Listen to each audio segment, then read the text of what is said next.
ज्ञानेश्वर महाराजांनी ज्या रेड्याच्या मुखी वेद बोलवले त्या रेड्याला जुन्नर तालुक्यातील आळेगाव येथे संजीवन समाधी दिली।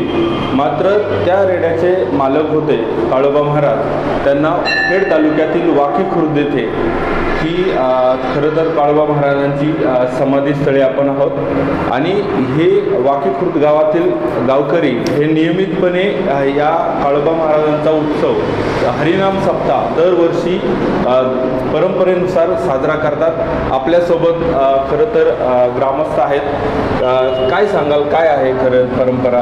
ह्या महाराजांचं अख्ख्या असं इतकं आहे की ज्ञानेश्वर महाराजांच्या रेड्याच्या मालकाची समाधीत आहे। अलीकडच्या काळात बरेच वर्षापासून या लोकांना बऱ्यापैकी लोकांना माहिती नव्हतं की ह्या देवाचं वास्तव्य काय, पण ॲक्च्युली अलीकडच्या काळामध्ये जसं नवीन पिढी ज्यावेळेस आली मग या ठिकाणचे मंदिराचे आमचे ट्रस्टचे अध्यक्ष असतात ॲडव्होकेट अनिल भाऊ जाधव यांनी या देवाची खऱ्या अर्थानं उगव जास्त केला की या देवाचं प्रात्यक्षिक काय आहे, किंवा महाराज कशा पद्धतीचे गैरवेडात कोळी म्हणजे हे कोळी समाजाचे, ह्या समाजातून आम्ही हा उद्रेक तयार करून ह्या महाराजांची रेड्याच्या मालकाची समाधी आणि विशेष म्हणजे ह्या रेड्याच्या मालकाची समाधी ज्यावेळेस इथं महाराजांनी ज्ञानेश्वर महाराजांनी केली त्यावेळेस यांना इथं या ठिकाणी समाधी दिल्यानंतर ज्ञानेश्वर महाराज आमच्या याच वाकी गावात असलेल्या दर्यावस्तू या ठिकाणी जाऊन 10 दिवस राहिले। महाराजांचे गैरवेडात कोळींच्या या ठिकाणी दसक्रियाविधी केला। ज्या ज्या ठिकाणी ज्ञानेश्वर महाराज थांबले गेले त्या ठिकाणी आजन वृक्षाचे झाड आहे, अदर तुम्ही कुठेही जाऊन चौकशी करा तुम्हाला आजन वृक्षाचे झाडे दिसणार नाही। तर काळोबा हे जे ग्रहस्थ होते तर श्री ज्ञानेश्वर संत महाराजांनी ज्या रेड्याच्या मुखी आळंदीमध्ये वेद वदवले त्या रेड्याचे मालक म्हणजे श्री काळोबा आणि त्यांचं हृदयविकाराने दुःखद निधन या ठिकाणी झालं आणि इथल्या पंचक्रोशीतल्या माणसांनी अशा या महान विभूतीची समाधी इथे बांधली आणि या समाधीच्या पुनर्जीवनासाठी जीर्णोद्धारासाठी इथल्या पंचक्रोशींनी फार मोठं काम करून हा ऐतिहासिक गौरवशाली ठेवा आजही जतन करून ठेवलेला आहे। तर साक्षात माऊली या काळोबा महाराजांचा मरणोत्तर विधी होईपर्यंत 10 दिवस राहण्यासाठी इथे होते आणि ज्या ज्या ठिकाणी माऊलींनी अधिवास केलेला आहे त्या त्या ठिकाणी ज्याप्रमाणे आपण आळंदीमध्ये आजन वृक्षाची झाडं बघतो त्याचप्रमाणे असंख्य आजन वृक्षाची झाडं इथे आहेत। काळोबा महाराज हे वाकी खुर्द गावात इथं आल्यानंतर त्यांना साधारणपणे वाकी खुर्द पंचक्रोशीतील ग्रामस्थांनी त्यांना तिथं समाधी दिली।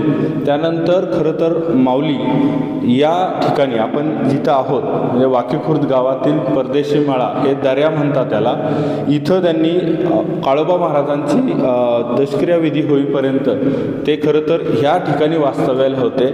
इथं आपण पाहू शकतो त्यांचं हे भला मोठा खरं तर हा अजस्र शिला त्या अर्थाने आपण पाहू शकतो आणि इथं माऊलींनी खरं तर वास्तव केल्यामुळं या परिसरात आजन वृक्ष आहेत, कारण जिथं जिथं आजन वृक्ष माऊलींचं सानिध्य लाभलं त्या ठिकाणी आजन वृक्ष येताना दिसतात। आपण इथेही पाहू शकतो आणि काळोबा महाराजांची जिथं समाधी आहे पुणे नाशिक हायवेपासून तिथंही आहे, त्याच्यात बरोबर विरुद्ध बाजूला नाशिककडं जाणाऱ्या दिशेनं 1 किलोमीटर आत आल्यानंतर आपल्याला हा म्हणजे माऊलींनी वास्तव केलेला हे मंदिर आपल्याला पाहायला मिळतं।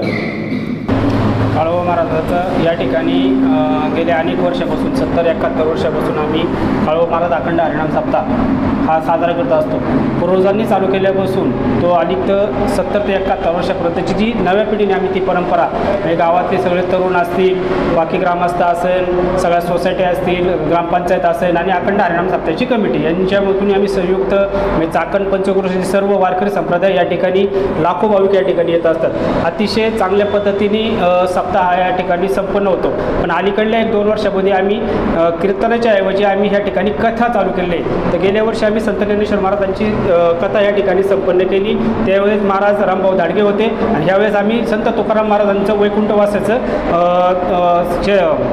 वैकुंठवासाचं आम्ही या ठिकाणी कथा करत आहे। तर ती 1 तारीख ते 5 तारीख यामध्ये कालावधीमध्ये आम्ही ते कथाचं नियोजन केलेलं आहे। त्या कथेचे शिल्पकार हे भरत महाराज थोरात आहे यांचं या ठिकाणी 1 तारीख ते 4 तारीख ही कथा होईल आणि त्यानंतर 5व्या दिवशी आमचं काल्याचं कीर्तन आहे, ते पोपटमाला द्राक्षे हे कीर्तन काल्याचं कीर्तन करणार आहे। पण ह्या भाविकाचे गेले 70-71 वर्षाची जी परंपरा चालू आहे ही अलगत आम्ही हे नवीन पिढीने ही आम्ही परंपरा चालू करू, त्याच्यामध्ये कसं शुभकारी करता येईल, वारकरी संप्रदायाचा वास आणि वारसा कसा चालवता येईल याच्याकडे आम्ही बारकाईने लक्ष देऊन ही तरुण पिढी आम्ही या ठिकाणी वळवलेली आहे आणि सप्ताह अतिशय आनंदमय वातावरणात या ठिकाणी संपन्न करण्याचा प्रयत्न आम्ही 100% करत आहे.